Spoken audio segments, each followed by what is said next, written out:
आज अशोक खरातला एस-आय-टीने नवव्या गुन्ह्यामध्ये माननीय कोर्टामध्ये व्हिडिओ कॉन्फरन्सिंगद्वारे हजर करण्यात आलेलं होतं.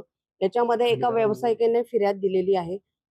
त्या व्यावसायिकाला जर व्यवसायामध्ये भरभराट व्हायची असेल, तर आरोपीने त्याला सांगितले की तुला उत्तर पूजा करायला लागेल, अवतार पूजा करायला लागेल आणि तू जर ती पूजा केली नाही, तर मी उच्चाटन पूजा किंवा दैवी शक्ती किंवा जादूटोण्याच्या आधारे तुझा आणि तुझ्या कुटुंबाचा सर्वनाश करेल आणि तुझा मृत्यू होईल, अशी त्याला भीती घालून वारंवार त्याच्याकडून कुठल्या ना कुठल्या कारणास्तव 4 ते 5 कोटी रुपयाची खंडणी वसूल केलेली आहे.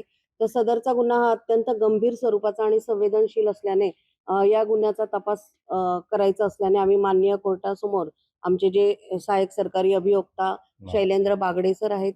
त्यांनी माननीय कोर्टाला विनंती केली आणि माननीय कोर्टाने आरोपीला 4 तारखेपर्यंत पोलीस कोठडी सुनावली आहे.